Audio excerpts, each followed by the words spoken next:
first sign was right before the weathered picket fence gate on the dirt road there for no reason, as she could just skirt either side. She waited, though, and it opened electronically after the closed-circuit surveillance camera on a pole gyred amateurishly around and finally found the low-slung sports car. But it wasn't until the second, about 1/10 of a mile beyond the gate and nearly identical in every aspect, spindly-legged, knee-high, white script painted by hand on plywood, "Maybe you're there," that she remembered the Burma Shave signs on the Hick Highway just before her parents would pull up to an Ocean View, Virginia bungalow, breeze cooled over the usual vacancy sign, each summer for their chintzy 2-week vacation. Her jaded cousin Alfie, whose divorced mom got the double wide not far from the water, not in a dedicated RV park, but off in the woods where, to circumvent the no mobile homes restriction, her uncle had taken off the wheels. She never wanted to go to the only lively thing there for 12-year-olds, the amusement park with its ancient roller coaster, wooden scaffolding like vertical pickup sticks. It swayed noticeably from a ground's eye view when the cars took the tight top turn after the initial drop, clattering like unoiled bearings were grinding their teeth. She always thought it was ironically named the Hurricane because of this sad, ghostly sway and otherworldly creaks mixing with shrieks, with all of its windage leaning into one of the big ones long before they started naming them after girls. Of course, Alfie would call, ironically, one of those Yankee words, like soda for pop, or colored for coon. The drizzle was just enough for her to turn the wipers on and off manually. There was no intermittent setting for a car this old. There was no CD player, of course, and the radio now only received an AM Christian station that was so clear compared to the rest of the static that it had to be nearby, some one-room cinder block building with all Bible all the time format. Then the third sign, also on the right, "Maybe you're there." There were 3 more equidistantly placed, with the last one under the homemade-looking, more pickup sticks, porte cochere. She drew on unpleasant snippets of amusement park to quash a panic attack, using distant discomfort to supplant immediate, at her rash decision to show up here. The bluish drowned man in tugged pants, no shoes, no shirt, pulled from the storm's pebble-chalked big waves as she soared in the galactic whirl above the Midway's rubberneckers, interrupting their sucker games of skill to watch the EMTs carry the uncovered stretcher out. The whirl was best at night, sluicing around, no seat restraints back then, inside shiny sheet metal open spaceships, more like Cadillac convertibles, with red seats, huge fins, and a single sad yellow and blue bulb blinking out of sync on each prow, all of them tugging at cables as the necklace of them twirled through the wind. And this time, the ambulance's rooftop pimple red light, a streak in her tearing eyes. There was also the dirty Swabby's hat with RIP in black letters nailed to a low crossbeam on the Hurricane as a reminder not to stand up during the ride. There was the power outage while riding the House of Horror teacups, having to walk out, tripping on greasy rails in the pitch black, landing in eons of oily funhouse debris, sending rats scurrying. And these thoughts drifted her back to simple unease. Her quickened breathing had clouded the windshield. She turned up the meager defrost with a smack at the lever. "This is why you've come," she told herself, shaking her head tersely in a way that had become a recent habit of discounting discomfort, a frisson of rejection. She remembered her friend's take on her weekend retreat here. "My brain," Guru told me she had said, "is like the skull was lifted, revealing all the snakes, and then red pepper was shaken on them. And now, snakes are in there, sure, but asleep in the sun." "Well, that's my brain too," Evelyn said, "but I can't help holding a magnifying glass to the snakes." She hadn't told her friend she was going to visit. It came down to a private acknowledgement that her daily life was encapsulated into a 30-minute TV show called Conjecture Hour. Hello again, I'm your host, Evelyn Beach, and I'm often asked about the discrepancy between the name and the length of the show. And I say, Next, does time exist a priori as something we just flow into, moment to moment? Or does our existence carve out the next moment of time out of nothing? Everyone with me now?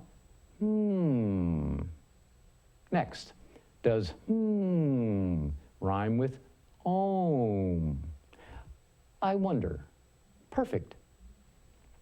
Her back was starting to spasm from the cramped space. Her Volvo was in the shop. She was 2 decades too old for this Cuban whore red MGB, her father had called it. He had traded in his Chrysler LeBaron, traded mom for a chippy new golf-playing wife, and literally topped off his late midlife crisis with ugly raw hair plugs. His sudden coma, suspicious to all but the authorities, had left her, the only close relative, with the MGB, and a twofold decision whether to pull the plugs to prepare for the open casket viewing. She was still slender, had no stretch marks to go along with the no grandchildren, and only occasionally needed a touch-up to her hair. She had half promised herself she'd never yield to what she called Hollywood Zen, the ability to empty the mirror not as a meditative step toward enlightenment, but rather delusional vanity, emptying the mirror of yourself as the before in a plastic surgery commercial. And she was certain she would never opt for the apocalyptic dye job that looked like the colorist had poured black enamel paint on her hair. Her mother got one of those every other month at the rest home. Physically, she knew she wouldn't feel at a competitive loss this weekend, wincing inwardly at that karma, during any yoga classes, though her friend had said yoga was a fad, along with the internet, and left breathing to live and die on its own. Any attempt to get more details about her visit went for naught, and when Evelyn finally said, "So it's a cult with skull-drunk bloodos," all she got back was, "I don't know what happened," along with a newly serene smile, so abruptly new, in fact, that Evelyn would have attributed it to a snuck spa special Botox injection, but for her friend's phobia about needles, inexplicably tied to her chewing half a splintered green toothbrush in her Mexican restaurant entree. "I thought it was celery," she had said, "the handle half, thankfully," as though she assuredly would not have taken another bite of the pozole were it the bristles half. Despite the ivied porte cochere, which she saw now had a painted plywood roof dripping where poorly joined, the house held no imputation of amenities, possibly including plumbing, as she saw an outhouse in back. She squinted to catch movement against the tree line, a milky shape floating in the mist, a pale box kite lolling against a string that led in past the outhouse door. She was surprised by a gray-haired man coming out the door, putting on a thin red vest over a flannel shirt, tightly belted pants cinched low, like holding back the dam of his huge pot belly. He looked like he could be leading drinking songs at Oktoberfest in the old country. He told her to leave it running just as she turned the car off. "Damn," I said, and he slumped. "These English cars don't start with a butt fuck in the damp, like Jaguars." Had one, walnut ashtray. I gave it away. Brits should have known. Cats hate water. Call them junkers. "I'll bring your bag." She suddenly felt over her head, the long drive, the poor directions that had her counting half dozen minimally marked railroad crossings. She had gotten off the most rudimentary website, kc.org. Not much more, really, than a homepage with a blinking 17, the number of people who have lived after visiting. Her sensible friend had assured her not to be put off by any of the lack of business protocol, the desolation into the high plains, 3 hours east of Seattle, past the Cascade Mountains, where the drizzle had been icy on the pass and almost caused her to turn back. The MGB, under those conditions, handled like a kid's snow saucer, impossible to keep on one vector. She got out of the low seat with difficulty, her skirt riding up enough to draw the man's creepy, rosy-cheeked leer, her father's look once when she had squirmed off his drunken lap. She drew the skirt down, meeting his gaze. "Look," she said in a stilted manner, sliding into a backstory. "Has been long day already, and I don't appreciate, yes?" Her English was adequate, having been a librarian in East Germany. When the wall came down, she got her hopes up, and when she read her file kept by the Stasi secret police under the Unified States' New Sunshine approach, she left her husband of 4 years. She told him with a sincere laugh when the taxi to the airport arrived. She had said almost nothing to him for a month since the discovery of his paid informing. "Of course I knew a Holden Caulfield. I'm a librarian. If you got a bonus for revealing that subversion, this country is sicker than I thought." "Such language," she said to the valet, who took a mincy step back. "Oh, excuse me, you don't have those where you come from?" "Well, of course, we're no peasants, but we borrowed the Czech word, lamčevek, means sudden headache. About as romantic as butt fuck, no?" He smiled with tobacco-stained but fine teeth and nodded casually to the sixth sign as he got in the car with surprising grace considering his size. He handed up her pocketbook, ground the gears, jolted forward, and stalled. It took a few tries to catch, him nodding grimly at her in time to the cranking. She imagined he was once quite trim and fit, had been the backloader at the circus, the euphemism for the guy with the broom and folding dustbin who punctiliously cleaned up after the performing elephants, horses, bears, dogs. His breach was trying to clean up Yamba's mess right outside the cage, which threw off the tiger's concentration on the burning hoop. His excuse was flimsy, and Gunter, the tamer and part owner, scoffed, "You can't sneak up on a tiger, your history." He took out his dismissal on the back leg of the tamer's wife's side ring waltzing poodle, Primo. She saw him parked nearby, so she waited, checking around the side for the box kite, but now, with little breeze, it was gone. She guessed it landed in the high grass that stretched primitively, no telephone wires, houses, farm animals, despite some strung wire fencing.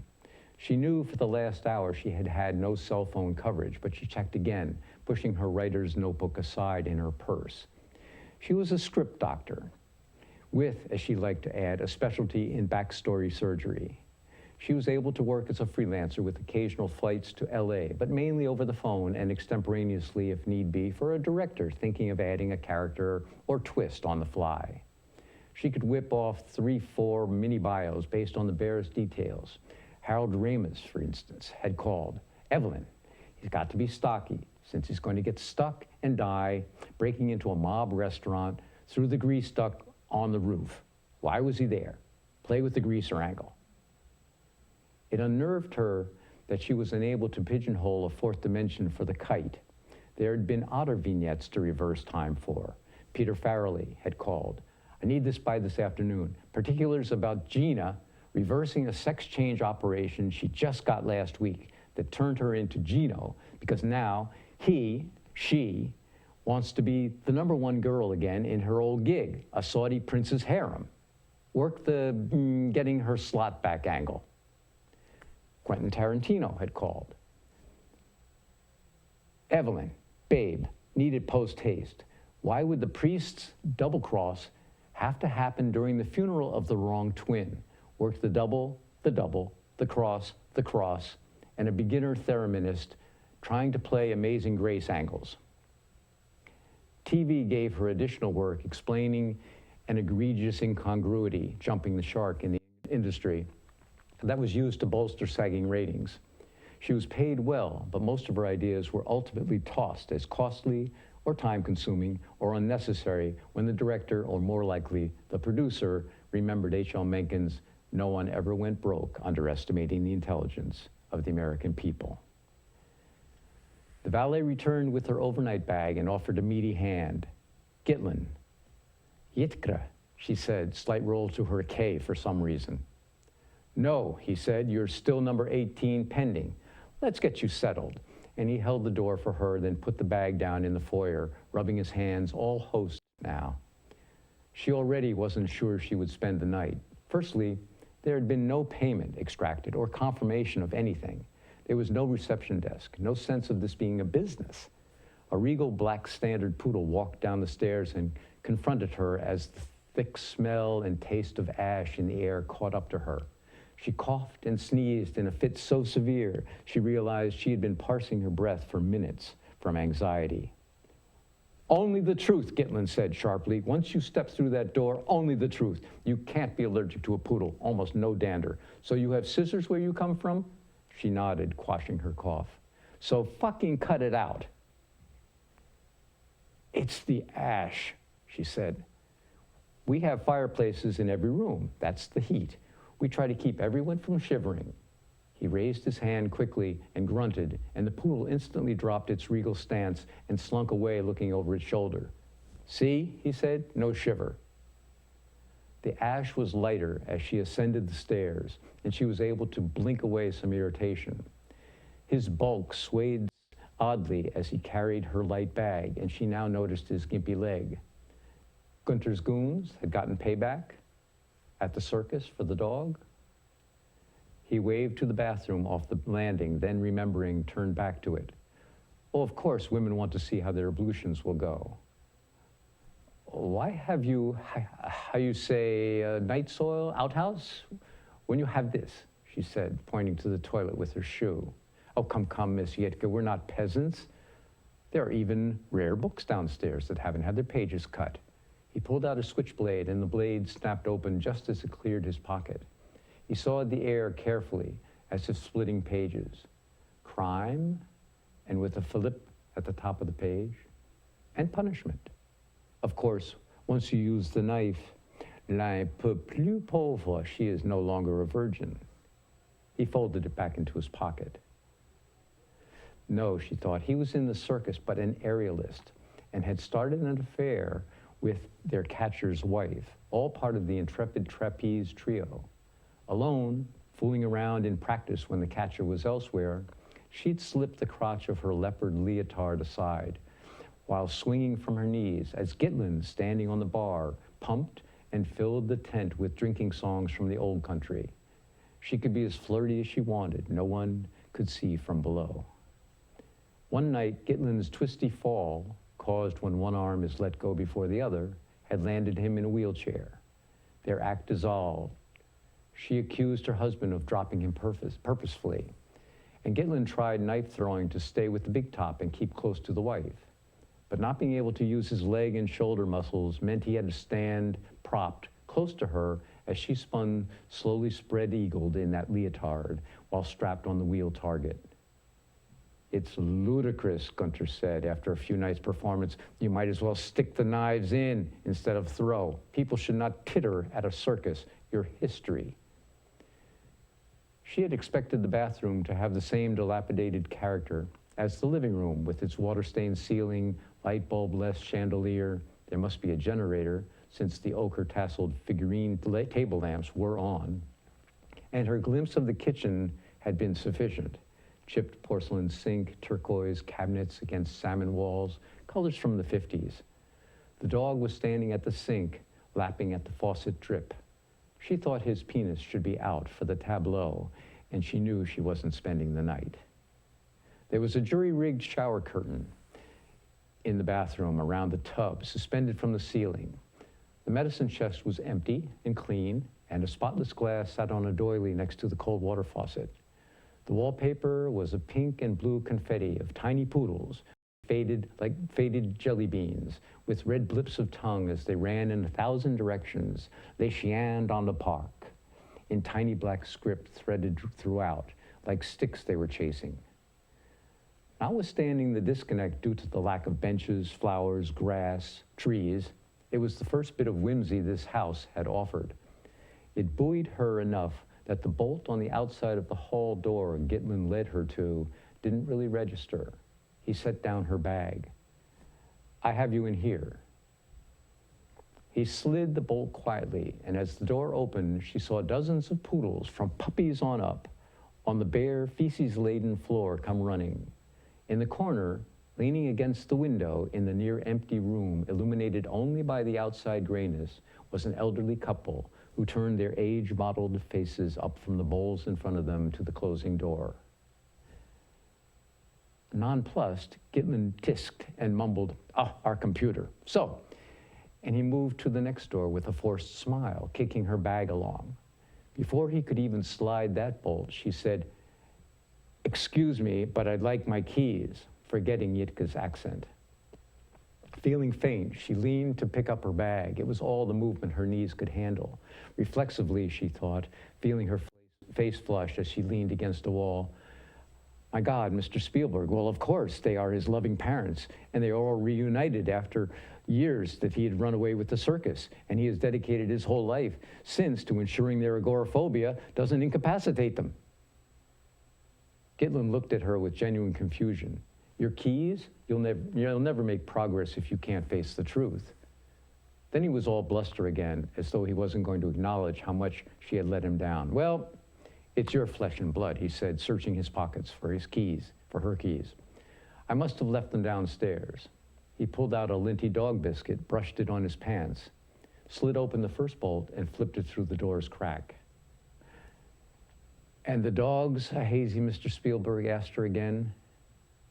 She tried to go first down the stairs to make sure he wasn't between her and the front door, but he did a nimble juke move, grabbed her bag, and led the way. He taught polka lessons during Oktoberfest to the tourists. Stop it, she told herself, and shook her head lightly, the shudder again of rejection, to force herself from having to sit meekly on the stairs to gather her wits.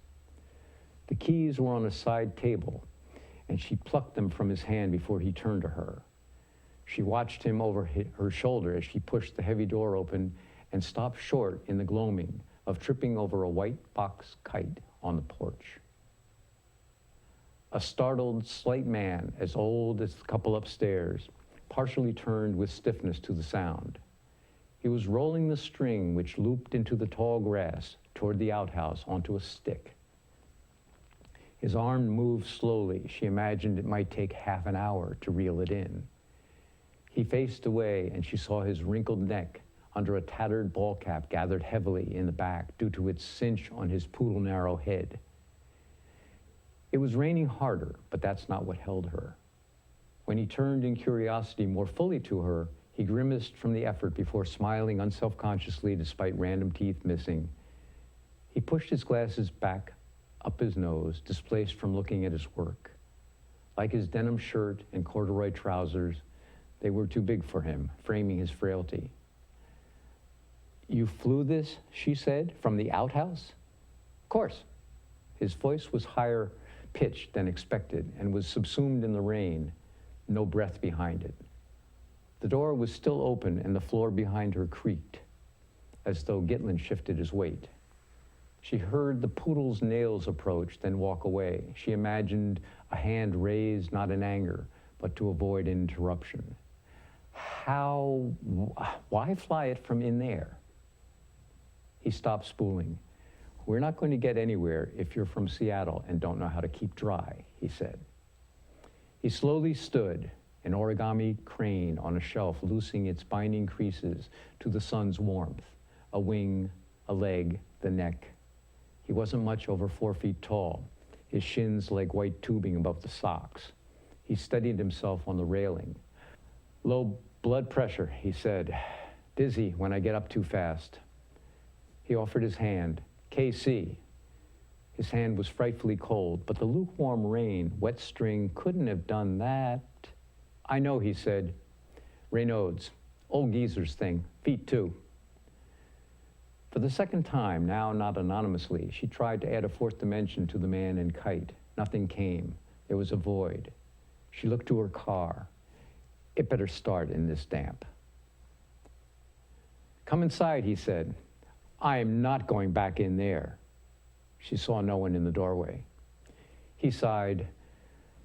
We're not going to get anywhere. Why does everybody keep saying that, like I have somewhere to go with you, she said. You don't understand, he said. It was not a request. In her hand, she singled out the ignition key. It would save 5 seconds. She could easily overpower him, but where was the dog? We're not going to get anywhere is the answer, he explained. He seemed to tire before her eyes and sat plumping a pillow first on a rusty love seat glider. Your car is not going to start now, and he patted the seat next to him, only his toes touching the porch. He turned his cap around, bill backwards. Does that help? My car, she stared at him. He tilted his head, gave a goofy smile. Do I have to swing and kick my feet on the glider until you tell me to stop? It's giving you a headache. She involuntarily swiped at the encroaching darkness, as much to draw a curtain on what was sinking in. Now she saw him as the boy he was, maybe 12 or 18 or 8. His laugh was an effort, part wet cough. He took his cap off to set it aright. He was completely bald.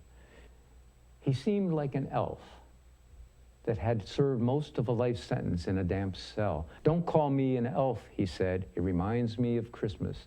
And since a week for me is like a month for you, I'll likely not make it. In fact, you pussyfooting here, gesturing to the porch, has cost me, say, half a day. I don't like doing the math. But now you'll sit down? That's why you came? No? It had felt threatening inside, but there had been no threat per se. So she put down her bag and sat next to him, the rain sliding back and forth in sheets, a kite of weather. It's progeria, he said. I'm 15 and 70 some days. I try to lose track. It's accelerated aging. I'm the oldest one of 28 in the world with it, and no one has made it past 16 and a bit. And no, we don't keep in touch. She wanted to hold him, to rock him. She wanted reality from him. You came for something, he said, but the source of all problems is looking for answers outside yourself. The woman nodded out of an old habit that agreement would serve, that assertiveness, identity, would be punished by her alcoholic father. He was an artist and entered coloring contests in her age bracket for her, a Van Gogh-esque purple and white portrait of the evil Cruella de Vil for some grand Disney prize, for example. It was so good, it scared her as she signed the entry form, adding 12 on the age line with a loopy 2. She won a stupid 5th prize AM radio and had to go pick it up at a participating theater for a photo. And her mother kept telling her, if asked to draw something, tell them you use only Caran d'Ache pastels, they won't have them. There were other contests for a couple of years until it got embarrassing even for liquor, and she wondered how these museum pieces never won. Someone must have known. The telling loopy 2s and 3s of the real talentless kid, perhaps. Therapy had taught her that she had signed off more and more childishly on purpose to quash hopes. Once it was on the original entry, it was too late to change. Further, it taught her that her relationship with her father was likely the reason backstories came so easily and rang true for her. There was no interference to her imagination. Of course, Casey said, I, someone outside yourself, just told you not to look outside yourself, blah, blah, circle, endless circle. The reality you wanted from me, and again she was unnerved by his words to her thoughts. Okay, he said, how many eggs can a giant eat on an empty stomach? 1, because then it's not empty anymore. Please put away your keys. Them clicking makes me feel more temporary than I do already. Oh, I didn't know I was... Just leave it at, I don't know. Isn't that what your friend told you about what she took away? Evelyn stood up. The poodle had taken a bristling stance in the doorway. Oh, he's a pussycat, he said. He won't stop you unless he makes you rub his ears. Back to the eggs. The point is, add something and it wrecks it. The point is, add anything to enlightenment and it's wrecked. She wanted to slow him down, this bolus to digest coming from on high. She wanted to laugh when she said, you're wise beyond your years. He stood to confront her, barely reaching her ever-barren breast. The point is, and he smacked the back of his hand into his palm with barely a noise from the smallness. Enlightenment is knowing that maybe this is enlightenment. He coughed from the exertion, walked to the dog, raising his hand, and it ran into the rain. Go to hell, he said, not the dog. He coughed his way to the door, bent, moving too fast for him, shuffling. He returned immediately to the glider love seat. I can't make it. I need a glass of water. She hesitated. Or do you want me to lean back in the rain, a face in the pail? Do you? She stepped inside and saw Gitlin in the kitchen. He took a glass filled already and held it out. She approached, poured it out, and refilled the glass. I know, she said. We're not going to get anywhere. He applauded silently and bowed slightly. He's good, isn't he? Quite a psychic scam you're running. I can't wait to let the Better Business Bureau and Chamber of Commerce know all about it. He laughed from the belly. Oh my, well, we'll have to remove those decals from the window. And what? You're going to say we wouldn't give you your savings back after you brought us the cash and we pulled the clean it with rooster blood switcheroo? Grow up. She took the water outside and Casey sipped it like a hummingbird, dipping back and forth to the glass. A bundle of nerves inside you, right? He finally said. And before she could answer, he added, maybe you're there. The only way to know you're enlightened is to know anything could be it. The dog came out of the rain and shook itself off. I don't know, she said, if you expect me to fall for this mumbo jumbo, this scam, and empty my purse with your haunted house. My face in a pail. What? Come on, backstories is what you do. If I can somehow remember it. She grabbed her bag. What are you talking about? But she tapered off her harshness when she saw his tears welling. It was a farmhouse. He said he was a doctor between drags. He made her go last when she was $80 short. Her high school friend said he would take it. It's still a crime in this state without your mom signing off. He's in no position. She heard the two other girls' screams through the thin wall. They walked past her one by one, holding their bellies to the cots. When it was her turn, she would have backed out, but it was his driver brought them from the closed inn's parking lot. The anguish of her talks with the engineering student with the future, the love between them on the rack being stretched and tortured because of her own choice, would make her howls no more sanctimonious than the others when it came down to the used gown, the obvious dentist's light, fear-moistened stirrups, the purity of pain to her core. She was just another source of roadkill, he called it, when it went from her to an organic sploosh somewhere beside her. Helped off the table, she was told she would have no rest to get in the car. She should have paid up, and the driver would not slow for bumps. When she forced herself to look in the pail, my God, it was him, she thought. It was me, he said. It is him, she thought. It is me, he said. Don't tell me you see a resemblance. He added a wry smile. She walked into the rain for something real, felt the mud suck into her shoes. All she could do was mutter, I don't know, I don't know. She looked at him, striated through the gray rain, her hair matted, her clothes soaked, him an old black and white TV picture full of static like the one in the cot room. Say something. He pointed to the sign. I have snakes in red pepper, she said. He gave her time to absorb this. Think obituary with the last line, he is survived by himself. Nothing came to her, no fourth dimension. She wanted to bray with Hollywood excess that this trip, this day, was not even the meaningless void of swirling bad poetry. But his dark, steady eyes stopped her, and she began to know it was her void to fill uselessly or keep empty. She knelt in front of him and took his gnarled, cold hands. His progeria, she now knew, was the curse she had imbued into his cauterized spirit, the pre-face in the pail. She had created an imperative for his next incarnation to short-circuit fate, to palliate the uncertainty of life by compressing it. But how did this and she took in the grain of sand the two shared with their pleading arms toward the sky. Come to be, today. He shrugged with his small shoulders. He was a lost kid being asked where he lived, where his mom was. She stepped off the porch into the rain, crouched to the mud, squeezed it through her fists until there was nothing left. She walked to the sixth sign and muddied over, maybe. Finger painting, it struck her, what she might have done for the contests. His head drooped as a nod, or he might have been dying again, as the rain eroded the doubt and restored the maybe.